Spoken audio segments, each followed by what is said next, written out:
नमस्कार। आज की हमारी चर्चा का विषय है कर्मों की उत्पत्ति का रहस्य क्या है। यौगिक धारणा के अनुसार इस संसार में दो मूल तत्व हैं।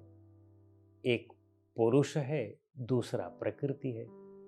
और पुरुष और प्रकृति के संयोग से अन्य 23 चीजें और बन जाती हैं। जैसे सबसे पहले बुद्धि बनती है इनके संयोग से, और फिर अहंकार बनता है, और अहंकार से भी और सृष्टि की रचना होती है। 11 हमारी इंद्रियां हैं, 5 कर्म इंद्रियां, 5 ज्ञान इंद्रियां और एक मन। और फिर उसी के ही अहंकार के ही सहयोग से पंच तन्मात्राएं बनती हैं, और पंच तन्मात्राओं से फिर 5 स्थूल भूतों की उत्पत्ति होती है। तो इस तरह से कुल मिलाकर के 25 हो जाते हैं। लेकिन मूलतः दो ही है, बाकी तो सब विकार है। और वे दो कौन है? पुरुष और प्रकृति।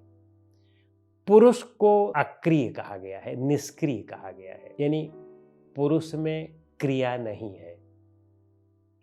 और प्रकृति क्रियाशील है, प्रकृति में क्रिया है। अब जरा विचार करके देखें कि प्रकृति में क्रिया तो अवश्य है, लेकिन क्रिया होते हुए भी हम उसको कर्ता नहीं कहते हैं, यानी उसमें कर्म नहीं है। तो फिर कर्म की उत्पत्ति होती कहाँ है? और पुरुष पूर्णतया निष्क्रिय है, पैसिव है, लेकिन उसके संबंध में कर्म बन जाता है, हम उसे कर्ता कहते हैं। निष्क्रिय जो है उसको हम कर्ता कहने लगते हैं, और जो सक्रिय है, जिसमें पूरी तरह से क्रिया है, उसका स्वभाव है, उसको हम कर्ता नहीं कहते हैं, उसमें कर्म नहीं बनता है। क्या इसका रहस्य है? हमें इसे समझने का प्रयास करना चाहिए। वास्तव में प्रकृति क्रियाशील है, और सारे तत्वों को आप देखें, इन सब में क्रिया हर समय हो रही है। इसीलिए तो हम कहते हैं ना कि सब कुछ क्षणभंगुर है, संसार अनित्य है। पानी को देखें, पानी क्रियाशील है। हवा को देखें, सदैव क्रियाशील है। अग्नि भी क्रियाशील है, और पृथ्वी भी क्रियाशील है। बहुत विचार करके देखें, और अगर इतिहास को भी उठा करके देखें, तो कहते हैं कि जहाँ आज हिमालय पर्वत है, वहाँ पहले समुंदर था, और प्रकृति में क्रिया हुई, और फिर वहाँ पर पर्वत बन गया, और समुंदर दूसरी जगह हो गया। यानी आज जहाँ कुछ जो कुछ है, जहाँ पहाड़ है, पहले वहाँ क्या रहा होगा निश्चित नहीं है। यानी हर समय परिवर्तन हो रहा है। परिवर्तन होने के बाद भी, इतनी क्रिया इसमें होने के बाद भी, इसमें कर्म क्यों नहीं होता है?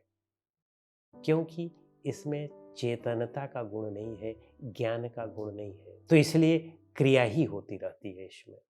क्रिया और कर्म में अंतर क्या है? जो कुछ भी हम सोचते विचारते हैं, और सोच विचार करके जो कर्म होता है, सोच विचार करके शरीर जो कुछ करता है, तो शरीर तो क्रियाशील है, शरीर करता है, शरीर में क्रिया हो रही है। लेकिन वह मन के द्वारा सोच विचार करके हो रहा है, तो इसलिए उसको हम कर्म कहते हैं।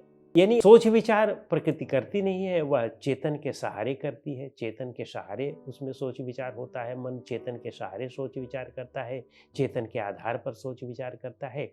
इसीलिए कर्म कहते हैं इसको, और कर्ता कहते हैं, और पुरुष फिर कर्ता हो जाता है। जरा गहराई से इस बात को समझें।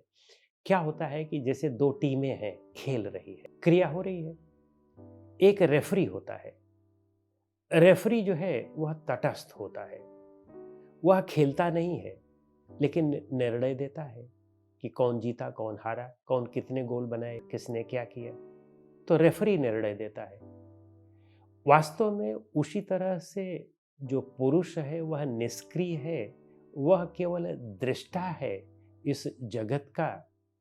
तो दृष्टा होकर के जब वह देखता है, तो सब कुछ क्रिया ही है। लेकिन हर एक व्यक्ति दृष्टा नहीं रह पाता है। वह दृष्टा होते होते धीरे धीरे उसी में रमने लगता है, फिर वह खेलने लगता है, और उसमें सुख दुख और राग द्वेष अपना लेता है, अपना और पराया अपना लेता है। अच्छा और खराब की धारणा जब बना लेता है, तो मन जन्म हो जाता है। और जब मन का जन्म होता है, यानी राग द्वेष, अच्छा या खराब, यही मन है।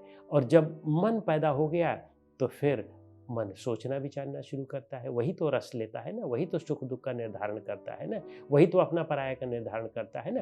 तो मन पैदा हो जाता है, जहां मन पैदा हुआ तो वहां कर्म पैदा हो गया। तो मन ही वास्तव में जो खिलाड़ी है, खेलता है, वही है।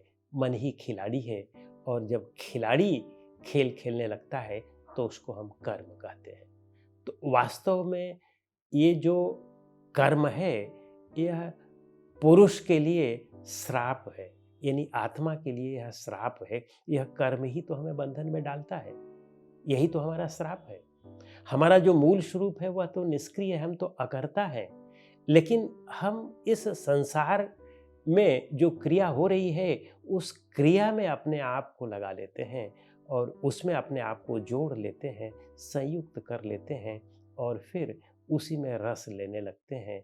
और फिर हम सोचते हैं कि हमने ये किया, हमने वो किया, ये करना शुरू कर देते हैं, और इसी को हम अहंकार कहते हैं। और यही अहंकार ही हमारे दुखों का कारण होता है, यही हमें कर्ता और भोक्ता बना देता है। जहाँ अहंकार खत्म हुआ, वहाँ कर्ता और भोक्ता के भाव खत्म हुए। तो अहंकार क्या है कि जो दृष्टा है, जब वह दृश्य में अपनी एकात्मता अपना लेता है, एकात्मता कर लेता है, तो वही अहंकार है। हमारे यहाँ योग सूत्र में भी अहंकार को ही अस्मिता कहा गया है। वहाँ पर मूलतः यह कहा गया है कि जब दृष्टा वह दृश्यों में अपनी एकात्मता कर लेता है, यानी दृश्य को ही अपना स्वरूप समझने लगता है, और दृश्य में क्रिया है, तो जो क्रिया हो रही है तो वह सोचता है कि मैं यह क्रिया कर रहा हूँ, तो बस यही अस्मिता है, और यही अहंकार है, और यही हमारा कर्म है। तो अपने आप को इससे अलग करने का प्रयास करें, और गहरे ध्यान में जब हम जाते हैं तो हम यह देखते हैं कि वास्तव में हम कुछ नहीं कर रहे हैं, हम तो पूरी तरह से स्थिर हैं। स्थिर ही दृष्टा हो सकता है, और आत्मा स्थिर है, दृष्टा स्थिर है, और हम स्थिर हैं। तो स्थिर में कर्म है ही नहीं है। जहाँ स्थिर है तो वहाँ कर्म कहाँ हुआ? वहाँ तो सब कुछ जो है पूरी तरह से स्थिरता है। लेकिन जिसमें कर्म है, उसमें हम अपने आप की एकात्मता कर लेते हैं। तो बस हम सोचते हैं कि हम करता है, और उस कर्म का जो परिणाम मिलता है, तो उसमें हम सोचते हैं कि हम भोगता है।